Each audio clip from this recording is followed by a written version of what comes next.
क्या आप ये सेंसर का नाम बता सकते हो? ये छोटा सा कंपोनेंट रोबोट्स की आंखें बन सकता है। सोचो, एक ऐसी लाइट जो दिखाई नहीं देती, लेकिन उसी से दरवाजे खुल रहे हो, रोबोट्स उसे ऑब्स्टेकल डिटेक्ट करने के लिए यूज कर रहे हो।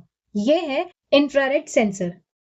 आईआर का मतलब होता है इंफ्रारेड रेडिएशन। इसके अंदर दो चीजें होती है। एक आईआर एलईडी जो इनविजिबल इंफ्रारेड लाइट एमिट करता है, और एक होता है ये फोटो डायोड जो रिफ्लेक्टेड आईआर को डिटेक्ट करता है। जब कोई ऑब्जेक्ट सामने आता है तो आईआर लाइट उसे टकरा के वापस आती है, और यही फोटो डायोड उस चेंज को सेंस करता है, और सेंसर आउटपुट देता है हाई। हाई का मतलब होता है कुछ तो डिटेक्ट हुआ, और लो का मतलब होता है absent signal, means the path is clear.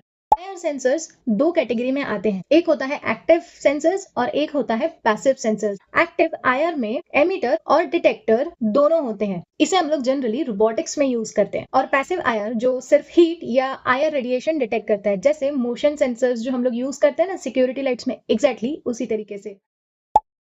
Typically IR module में 3 पिन्स होती है, और यहाँ पे हमेशा की तरह मैन्युफैक्चर चीजें सारी रख देता है। वीसीसी जहां हम लोग 5 वोल्ट कनेक्ट करते हैं, ग्राउंड जहां हम लोग नेगेटिव टर्मिनल देते हैं बैटरी का, and this one is the output. ये हम लोग ऑर्डिनो के डिजिटल पिन पे कनेक्ट करते हैं इन जनरल, और वहीं से हमें सिग्नल मिलता है हाई या लो का। कुछ मॉड्यूल्स में, जैसे इस मॉड्यूल में, पोटेंशियोमीटर भी होता है, दिस वेरिएबल रजिस्टर, जिससे हम लोग सेंसिटिविटी को एडजस्ट भी कर सकते हैं।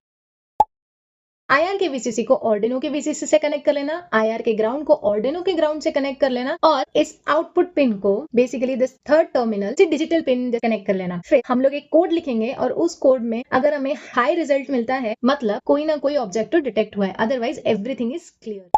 आईआर सेंसर के बिना आप डेली लाइफ इमेजिन भी नहीं कर सकते। ये यूज होता है रिमोट कंट्रोल्स में, automatic sliding door, line follower cars, obstacle avoiding robots, इन सब चीजों में हम आईआर का यूज करते हैं। इवन इंडस्ट्रीज में भी इस आईआर सेंसर को हम प्रोडक्ट काउंटिंग के तरह और सेफ्टी सिस्टम्स में भी यूज करते हैं। तो नेक्स्ट टाइम जब टीवी रिमोट यूज करो या कोई रोबोट देखो, तो याद रखना उसके पीछे का असली मैजिशियन है ये आईआर सेंसर। और अगर आपको इसकी प्रोग्रामिंग सीखनी है तो कमेंट में लिखना प्रोग्रामिंग।